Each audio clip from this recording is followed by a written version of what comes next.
Hi everyone, I'm Christina Muscari of Pretty Distressed, and if you have been around this channel for a while, you know that I am a furniture refinisher who creates content here on YouTube, but what you might not know is that I have a lot of talented friends that do the same thing, and one of those friends is the incredible Katie Scott of Salvaged by K. Scott, and if you watch this channel, there's a pretty high chance that you watch her channel as well. And if you didn't know, I started a podcast for creators and influencers last year called The Cypress Room, and I had a chance to sit down with Katie and do an interview for my podcast when we were at a conference together. And I realize a lot of you probably have not seen this interview because you're not really interested in a podcast that's for creators and influencers, but I figured a lot of you would love to hear Katie's story about her rise on YouTube as well as in the furniture industry. So I packaged it up for you to be able to watch on my channel. So I hope you enjoy this Cypress Room interview with Miss Katie Scott. And so we have here our very first interview on the Cypress Room, Miss Katie Scott. Yes, yay! Hello. Welcome. Yes, welcome to the Cypress Room. This is our first time interviewing somebody, and we're so glad it's you. Yes, our inaugural interview right here.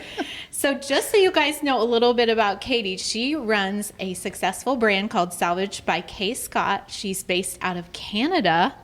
Long road to get here in Atlanta. And she is a furniture refinisher that specializes in creating unique and sustainable furniture out of previously discarded pieces. She's dedicated to promoting creativity and resourcefulness in the booming secondhand furniture industry and continuously shares her passion for it on social media. So welcome, Katie. Thank you. That's me. Yeah. That's you. And I know you've done podcast interviews before, right?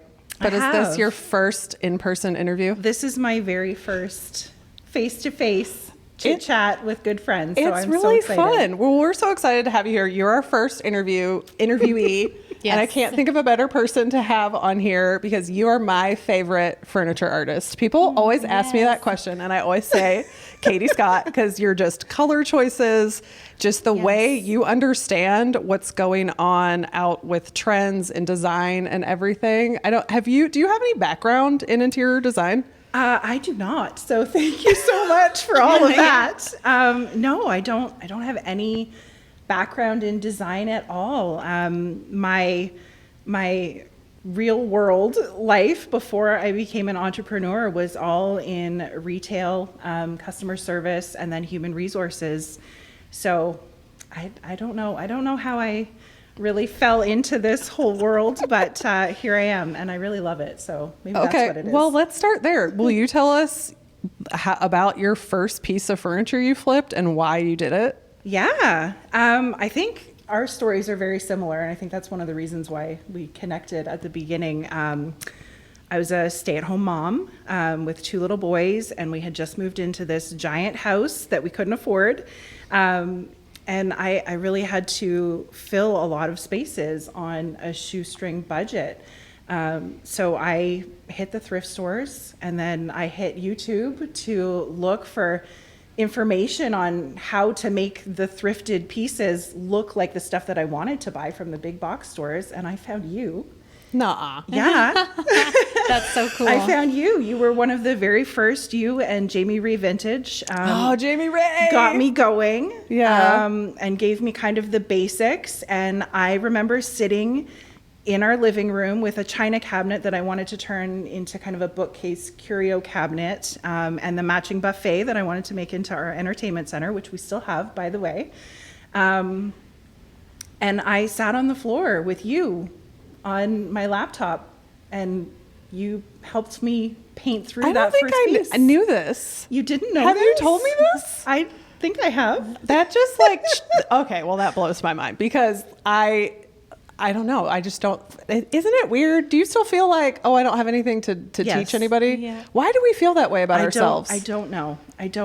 But you are the reason that That's amazing. I got Oh my into gosh. this business, and you literally sat on the floor with me through that first project. This might be the first time I cry in the Cypress Room. I can't believe I haven't yet, but it might be the time. I'll cry with you. Yeah. And it was a gray dresser that you did with Annie Sloan, and you were doing the dark wax, and I was like, yeah, I'm gonna dark wax. remember that. And I got out my paper plate and my wax brush, and yeah, that was my first piece, and I still have it. I still love it.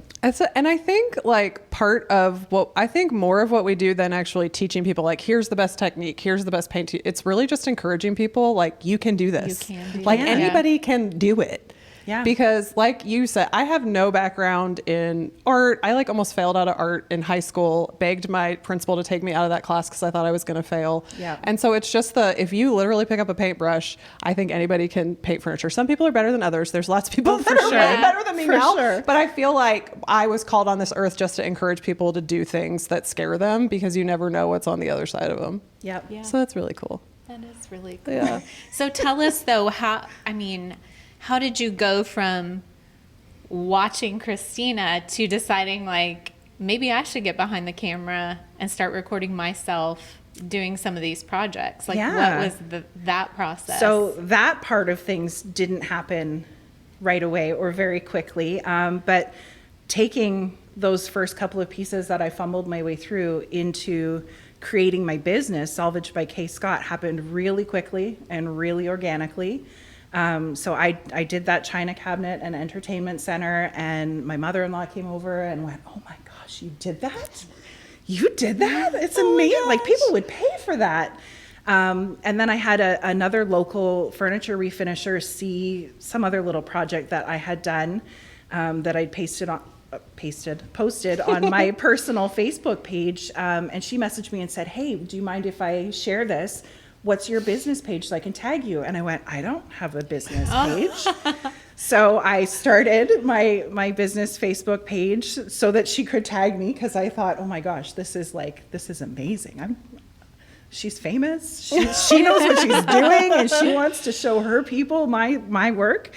And yeah, so that encouragement from that other local refinisher and just my friends and family stopping by, and just the joy that I got out of those first few projects really made me think, okay, I'm going to keep doing this. So I just kept going to the thrift stores and buying little things, little coffee tables, little benches, just really small stuff, and playing around with it. And then I would pop it up on Facebook Marketplace for $20 or $50, and people kept buying them within a few hours or a few days. So that part of it grew really quickly. And then I found Instagram, which I hadn't been on before. And I found this incredible community on Instagram of all these other stay-at-home moms that were just like me, or working moms that were just like me, that were doing the same thing, and just finding such joy in it. So that's where the social media aspect came from. And then a few years later, I finally thought, I'm going to be just like Christina Muscari. Yes. Well, I'm going to do it. As you're talking about Instagram, this is how I met Katie, you guys, because I was introduced to Katie not by her amazing, beautiful furniture, which I eventually found, but Katie is always such an encourager of other refinishers. And to the flaw that she got flagged by Instagram, they thought she was a bot because she likes, comments, shares, like every single thing that comes across her plate. Y'all, even if your stuff is terrible and you're just starting out, she sees the gold in you and like where it can go. And she got banned on Instagram because they thought she was a bot. And so I kept seeing save Katie Scott's account, Katie Scott's account. I'm like, I don't even know Katie Scott. Who is this person? So she created a second account and was sharing her story about how, I'm shut down. And I'm like, free Katie Scott. Like, what can I do? It was, I don't know. Did you have 90210 in Canada? Yes. Okay, so 90210, when it was Katie Scott, Donna Martin graduates, it was like, Katie Scott gets her Instagram back. We're all going to boycott until she gets it back. And you eventually did get it back. I did get it back. But it was kind of glitchy after all of that. I did get it back, but it was right as they were changing things a lot. Okay. I think it was like they were still playing with the idea of Reels. It wasn't like Reels wasn't a thing yet, but you could post video content. And I didn't have access to any of those features. And so I was stuck. I couldn't do any of the things to grow my brand. So I ended up creating another account without the dot. I had Katie Salvaged by K. Scott. And then my new account, my current account is just Salvaged by K. Scott. And that has just taken off. So yeah, I totally blocked that. Oh my gosh, that's how I found you. And then I just then I got to see your furniture and I'm like, oh my gosh, this lady is the real deal. I need to follow her. And then, so when did you start your YouTube channel and all of that process? So I just looked this up because I was thinking it's been a couple of years. So I just looked it up and it was July 9th, 2019. So it's been almost exactly 4 years. I just missed my 4-year anniversary. Oh, congratulations. Yeah. And where are you at in subscriber count these days? I think I just passed 275. Oh my gosh. Yeah. That's wild. incredible. Yeah, it's been a wild ride. Well, and I Wild is a know good word. it was a long journey for you to do I want to do YouTube? Can I get monetized on YouTube? So I know that story. So I kind of want you to share that with our viewers out there. So YouTube, I got into creating YouTube content so I could share all of the answers to the questions that I kept getting on Instagram. So, you share something on Instagram and it's just a picture or it's just a 30 or 60 second snapshot. And there's so much detail that happens behind the scenes that even on YouTube and long form content, you just can't squeeze it all into a video. So that was kind of the driving force behind YouTube, was to be able to share this thing that I was so passionate about and kind of deep dive into it a little bit more, and have somewhere to send people that were asking me questions on Instagram. And I posted my first video in July 2019, and it's terrible. It's still there. I hope it's still there. I hope you didn't take it down. It's still there. It's awful. And I have to leave it there so that I can go back and remind myself of how my far you've humble come. How far beginnings. you've come.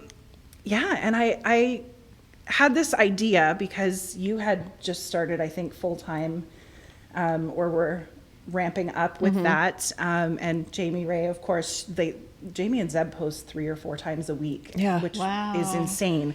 So I had started thinking, I'm just going to vlog through my daily life, and I'll just have a camera there and I'll keep doing what I'm doing, without realizing the time, the time that it takes to do that. So I started with the intention of 3 or 4 videos a week, which very quickly turned into 1 video a week, which very quickly turned into 1 video every couple of months. Okay. And it wasn't really doing anything, which wasn't the point when I first started, but it's kind of discouraging when you put so much time and effort into a project and it's just kind of sitting there and the world isn't seeing it. And the people that are seeing it on YouTube sometimes aren't so kind. So getting some of that unkind feedback, and just not seeing any real growth in that thing that was taking so much of my time and so much of my heart to create, I kind of just let it go for a little while.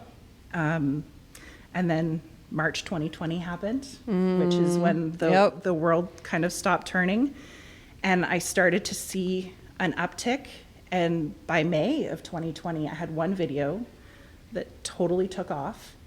And I went, oh my gosh, I need to pick up my camera. I need to get back out into the garage. I had still been flipping furniture.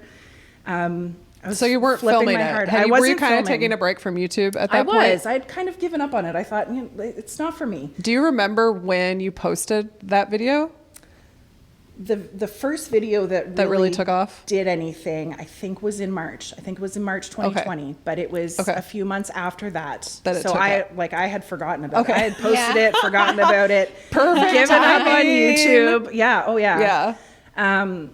And that really lit a fire under me that, you need to get back to it. And people were asking the questions that I had anticipated when I started. So I went, okay, this is it. They're here. They found me.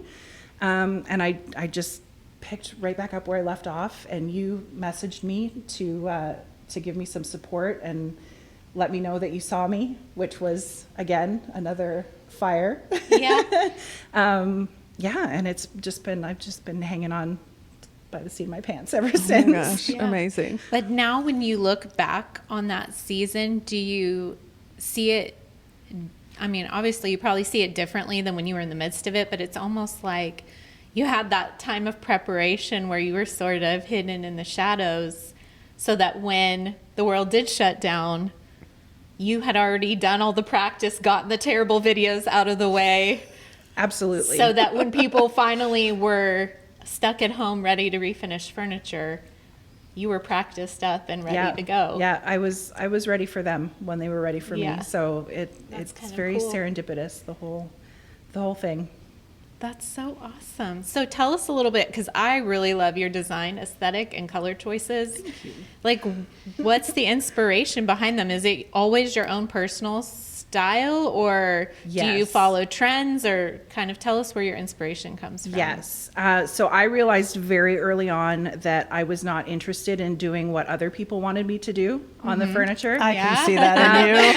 I can see that in real life and in furniture. I wasn't interested in it, and it gave me such anxiety just even thinking about taking on custom work or trying to live up to someone else's expectation and having the responsibility of making what they had in their mind come to life on a Yeah. piece of furniture just terrified me. So custom furniture refinishing was never part of the business. I think I opened that up once or twice for a week or two.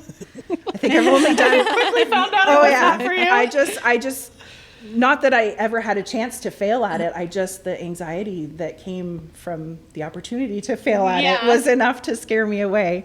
But yeah, so my design aesthetic has always just been what I want to do. And I try and use the piece of furniture that's in front of me because I get such a wide variety Right. of styles and conditions and materials. I try and let that kind of play a role in it, but I don't know. The answer is I don't know where my aesthetic comes from. I'm gonna pull this out of you because it's in there. I'm gonna pull it out of her. Like, when you see a piece of furniture in front of you, do you get like a vision in your head? See, I used to. If you had have asked me last year, I would have said absolutely yes. This year, I feel like I'm just at a point in my journey where that's kind of gone away, and I don't know if it's going to come back, but I find myself planning more. So I'll see a piece of furniture, and I know that it has potential and it could be something, but I don't get that instantaneous, I'm going to paint that green that I used to. So yeah, it's Do you think that evolving. just changes because of how long you've done it? Do you think it's I think just I think that plays a role in it, and I also think because of where my business is on social media, I think I have so many exterior factors now. I have so many voices coming from comments and analytics and all that stuff that it's kind of clouding that aspect for me. So I don't know. Okay. And are you currently selling your furniture? I am doing a little bit of a mix. Okay. So I started out selling. That was a great sort of side hustle for our family that was really successful. I've never had a problem selling stuff just on Facebook Marketplace. Things have always sold really quickly for me on Facebook Marketplace. That's because you're very good. Yes, it is. Well, thank Not you. everybody has that. I won't say luck because it's not luck, but that's not the case for everybody. I know it's tough, and I've done it for years and years. So I know how hard it is and how discouraging it is when a piece doesn't sell right away, especially when it's something that you've put so much time and energy and a piece of your soul into, and someone doesn't see that right away. So I get that. But I did stop selling once YouTube kind of picked up to the point where I could afford to stop selling, because we had always lived off of my husband's income. Well, since the kids were born and I decided to stay home, we'd lived off of my husband's income. So the furniture stuff was extra. So that extra got replaced by YouTube ad revenue, and I thought, this is perfect. I don't have to put the time into selling stuff on Facebook and Marketplace. strangers don't have to come to my home. I won't Exactly. say weird people. I'll say strangers. Exactly. Yeah. We did have one incident that kind of put me onto this course. We had someone that followed me on YouTube find a post on Marketplace and drive 2 hours Oh my. to our home, and it was awkward and inappropriate. I'll just leave it at that. It was awkward Okay. and inappropriate. So that was a big contributing Yeah. factor, and it really made me reevaluate the sales side of things. And I decided, you know what? I can afford to do it. I'm just going to donate all of these pieces that I'm working on. And I never really did it in a formal way, but I would just flip things and then take them back to the restore where I picked them up for Habitat for Humanity, or I had a big network of moms in our school. So if I knew someone needed something, it would go to them. Or if they knew someone that needed some help, it would go to them. So that happened for a few years, but now we've moved across the country. My husband is now actually working for me for my business officially. Oh my gosh, I didn't know is that. huge. That is so cool. Mr. Salvaged is on Mr. board. Salvaged. He needs us on Yeah. Instagram. He He has does. he started a YouTube channel and posted one video and gave up because it was too much work. No, Doug, we need you. Yes. You should get on him. Okay, I'm going to get on that video and leave a comment. You get on him. Okay. Yeah, so now we're all in as a family. So we have That's I have awesome. started. That is I'm still awesome. donating as much as I can. Back to mostly Habitat for Humanity seems to be the charity that works into my life the easiest. But we are selling the occasional piece as well. So Okay, you it's a should be, mix. because you could make money off of them. Yeah. And if you decide Yeah, to donate that for money, sure. great. I have an If you employee decide I need to keep it- pay now. Yes, you do. Yeah. You do have an employee. Well, that's what I want to know a little bit more about that, because, you started off for the joy of it, and how, when it does become a business and now your family's income source, how do you keep the joy in it when there's, other pressures, I Yeah. guess, and how do you move through the times when you feel burnout and you just, simply don't want to do it? Yeah. So tell us a little bit about that. Yeah, I don't know that I have a solution, because that's currently where I am. I'm in Yeah. that space of burnout, and kind of the fog with design choices and the pressure of having to keep up with everything. And if they introduce another social media platform, Oh my Oh, gosh. great. we're going to have issues, 'cause Yeah. there's too many things going on in too many places. But that is something that I'm dealing with, and I'm having to kind of take a step back. I've decided after Haven, I'm taking the rest of the summer off to kind of decompress. I'm going to put the Good for laptop you. away. Good for I'm you. going to Good put for my you. phone down, and just spend time with my family, being me and not being this business. I know you talked on your last episode about Mike telling you have to close the laptop. So that's where we're at right now. It's constant. I work 24/7. Yeah. My laptop Yeah. or my phone is always going. So I'm at a point now where I have to take a minute. And I don't know how that's going to play out, but I'm hopeful that, like the rest of my business, it will organically find a way. Yes. And just work through it. Yeah, and this is just reminding me too, like, Katie is the biggest person I feel that like understands me, because I think we both get to this a lot, and luckily it happens usually at different seasons where I'm just having such a hard time, and I will text her and be like, it'll be this long, and I'll be like, I just need to get this out. Like, I don't want to do this anymore. Like, I want to just quit. I just want to be a mom, or I just want to go volunteer at the school. And then, like, I think about it, I really don't want to do that. Yeah. But you like get it, like, in your core, in your Yeah. soul, and like everything you're saying right now. I'm like, I get that. Like, I resonate with it. And I'm so glad that we have this friendship and that we have each other, because your work is so important and what you do is so important. And it's not like who you are, but just you're so important, like, in the world and to the people that you encourage and the art that you put out there. So I'm just glad that I can be here when you're burnt out and be like, I get it. Take a break. You know, Yeah. take Actually a made me break. cry.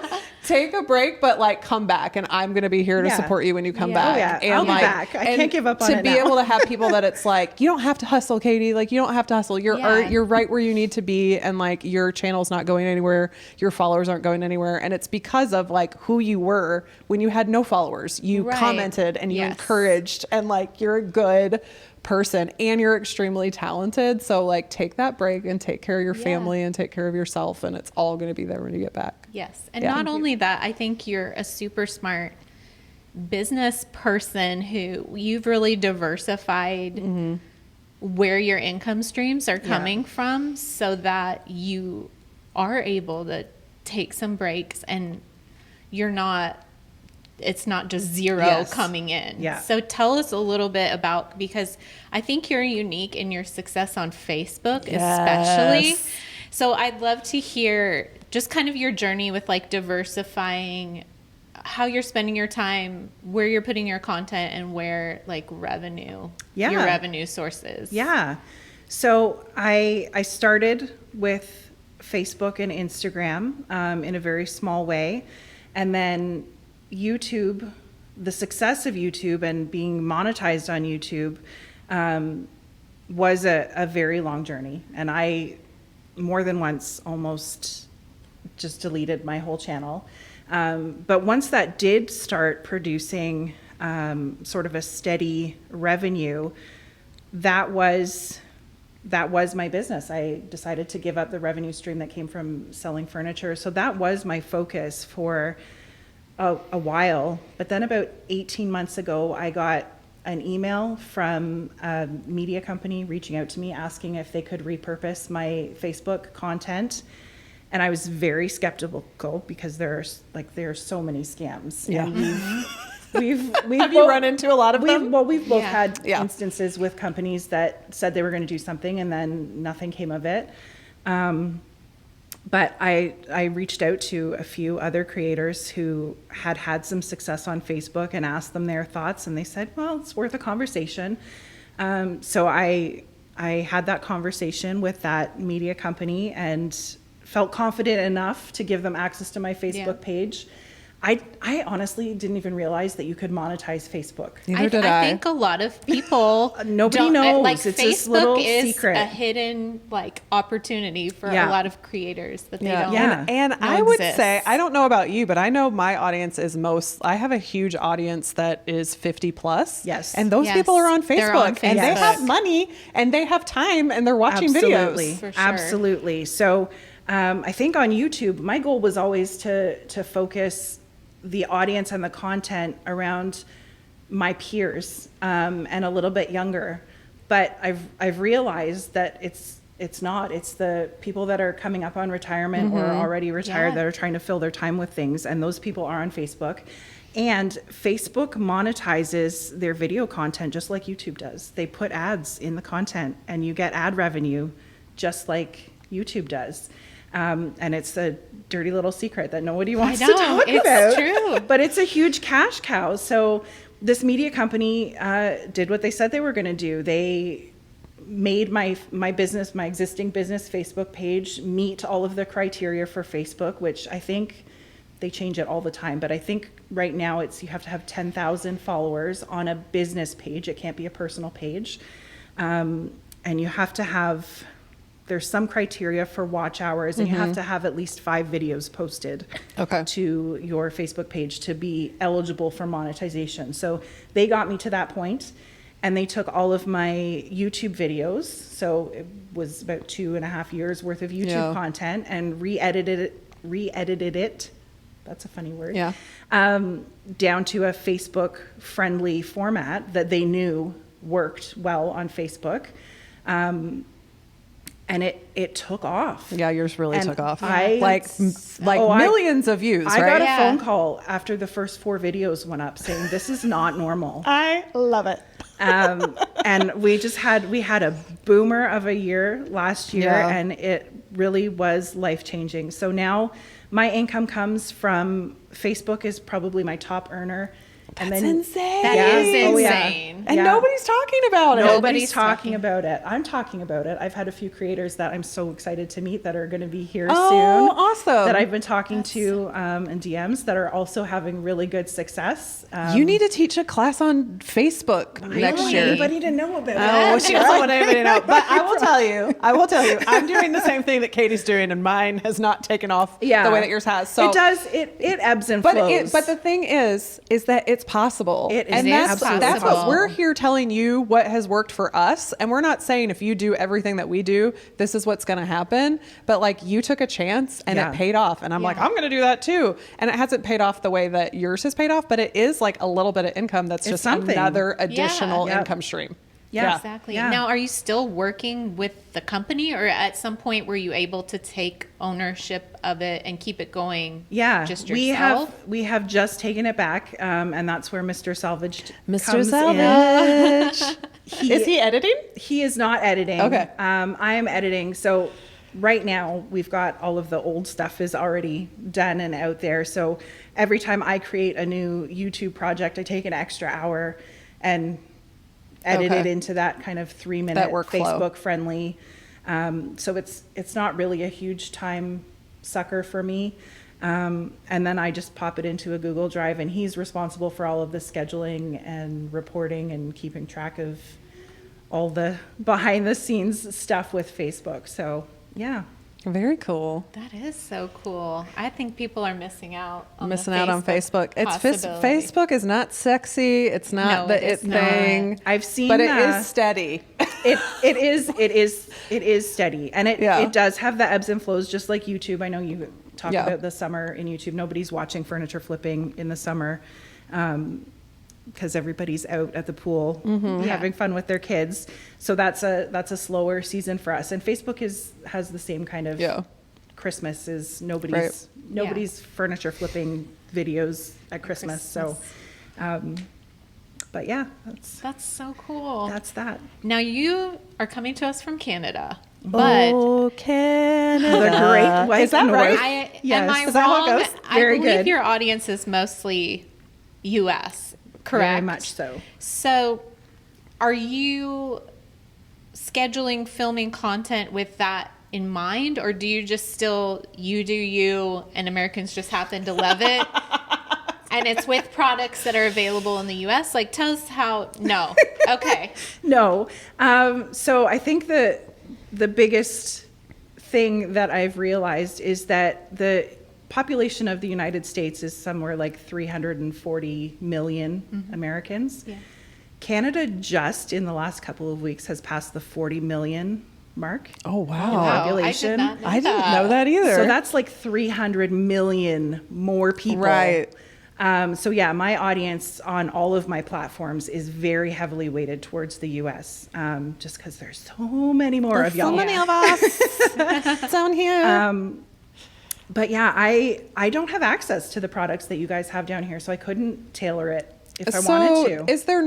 Is there a way for you, like on your, I'm assuming you have an Amazon affiliate shop set up. So everything you have on there is Canada, and if people from America click on there, like you don't get any credit for that? So I have to have two of everything. Okay. So the way that it works is a lot of brands like Amazon, there's Amazon.com and there's Amazon.ca. Okay. And it's the same for Home Depot. Oh, wow. Ryobi's another one. Wagner. I have to have two of everything. So I have an Amazon storefront for Amazon.com, and I have an Amazon storefront for Amazon.ca. And I did try for a little while to make sure I was linking to both, and I've just given up on that because I don't have time for the monetary payoff that it results in. But yeah, that's definitely a hurdle. Yeah. And there's a lot of stuff that just doesn't correlate on both sides of the borders. Like I've used Varathane Diamond wood finish as a top coat forever. You guys don't have that here. You have Varathane Ultimate water-based polyurethane, which are they different? They're different because one is Varathane in the U.S. and one is Varathane in Canada. So they're just made by different at different facilities. They have the same CEOs at the top, I guess, but they are two separate companies that operate separately that have separate products. This is so wild. I didn't think it ran this deep. Yeah. It's like the candy I brought you. I can't wait. She brought us some chocolate from Canada, and she said it's Nestle so much better than here. Is not the same. Oh, I can't wait. I'm really excited. I'm really excited. Well, and so even though, and we've talked about this before and we disagree on it, but it's still okay. We're still friends. I'm like, Katie, you need to spend more time on your American audience and be linking to American products and get American companies to ship you stuff up there because it's a bigger audience and you can make more money. And she's like, but I'm Canadian and my neighbor can't go get that. I'm not putting it on my channel. And I was like, okay, I have to that's your stance and that's what you believe. Yes. And I think that's great. So you're saying I care more about my country and my neighbors and the people. We are very loyal than people. I do about making money. So I'm like, all right, I can respect that. I can definitely respect that. That's a decision I made pretty early on. Yeah. And every time I have a brand deal that I find isn't available, someone reaches out with something and I have to go Google it and see if they ship to Canada or if I can purchase it in Canada. I have you in the back of my head amazing. Just take the deal. But yeah, I've decided if I can't go to the store and buy it, or if I can't have it shipped to my house, I can't promote that on my channel. So it hurts the pocketbook a little bit, and it's been disappointing a few times, but it's something that I feel is important for me and the integrity of my channel. So So do you, since you've had such success with Facebook and you have had such success, why can't I say that word, with income streams from your content, I feel like I do lots of brand deals and that has just worked for me, and I like doing them and companies like doing them with me. Is that like a smaller portion of your business? And is that strictly because of the Canada America thing, or do you just not enjoy doing them? I don't love doing them most of the time. Again, it goes back to my anxious nature. It's a lot of pressure to have to live up to someone else's expectations. It's a great opportunity. I just don't find that I don't think I get as many opportunities as you do. Like I don't see as many inquiries, I feel like, as you do, because Maggie isn't working with me yet. Maggie's out there hustling for me. Although we have stated many times on this podcast that it's been very dry this year. But luckily we do diversify and we have multiple income streams. So as like the Instagram and TikTok stuff for me has been down, but we've gotten 2 deals this year on TikTok that paid really well. Yeah. And it's like, that's worth me. Like, I'm not very good at TikTok and I'm not on there every day, but like the 2 deals that we got, I'm like, wow, you can get some good money on TikTok deals. Yeah. So I'm going to keep being on TikTok. Yeah. And that's so funny because I've only done 1 brand partnership on Instagram, because Instagram and TikTok for me now are kind of just extra. Right. Yeah. That's kind of like the marketing, and that's where I'll put links to bring them back to Facebook or YouTube. Yeah. But yeah, I haven't had anybody reach out with opportunities on those platforms. Yeah. And what we're seeing is that these companies want you to make the content, but they really don't care that much about your audience, and they really don't care about the organic reach anymore. They basically just want you to make a commercial and then they boost it and license it. Yeah. Which I'm like, I'm fine with that. Yeah. You're a paid actor. It's okay if you're willing to I'll pay write a for script. it. I'll come up with the concept. And that's something that I've always done. Like before I did furniture flipping, I was in marketing. So I had done scripts before, and I had done video shoots. So like, to me, I kind of we like figuring out, well, how can we make this fit my brand? And it's almost like a puzzle and like a challenge. So we have enjoyed doing those. Yeah, those are fun. But this year too, it's like they care a lot about link click-throughs and stories. And it's very hard I think it's personally really hard to get link click-throughs on Reels and TikToks, because all those platforms just want to keep people scrolling. And so anytime you say link in bio or whatever, they're just they squash it. They don't want people to go actually buy something. So I understand like the disconnect right now between brands and influencer marketing, because they have to be able to show their CEO like the bottom line, like, hey, we spent all this money on marketing influence, but we can't tell you what they sold. I mean, that's not good. But also I feel like, gosh, if you're having that much success on Facebook, I mean, I never see brands want to partner on Facebook content, but it seems like that would be a big opportunity for you if your videos get millions of views on there. But I don't ever see brands even concerned. I've never had anyone reach out.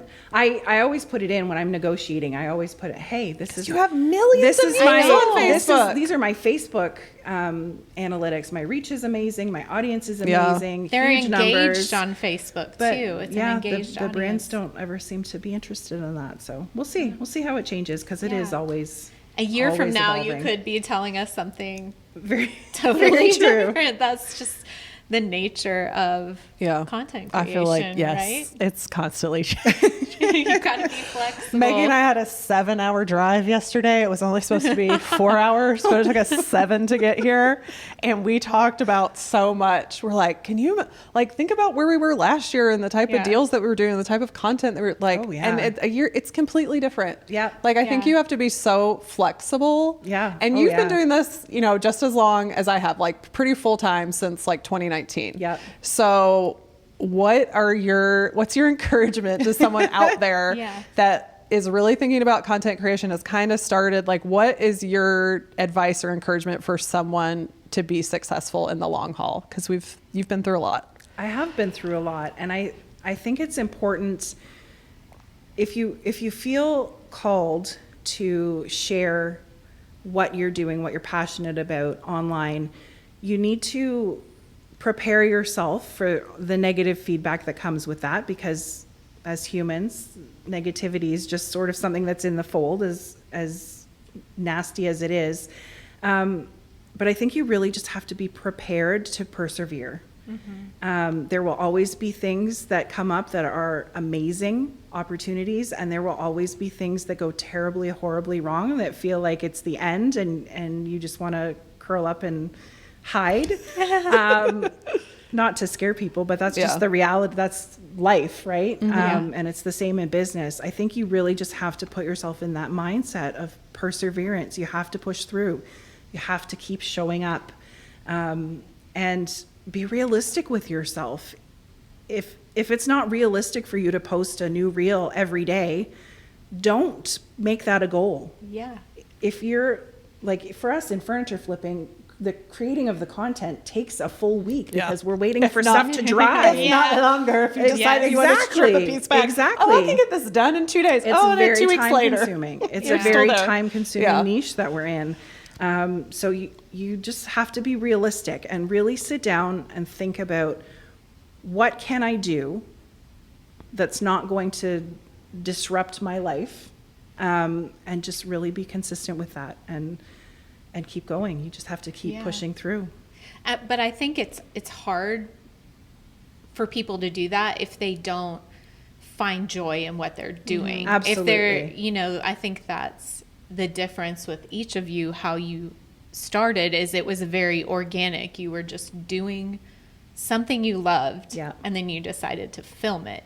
I think now so many people see content creation as like, oh, well, let me think of something that might work, and then do it and make a full-time job out of it, which I'm not saying that can't work, but the road is certainly more challenging if you're not doing something that you enjoy, that brings you joy, and that's fun for you, right? So I think that is the difference in both of you two, is that you really loved it and just decided to film it, and then it became this thing.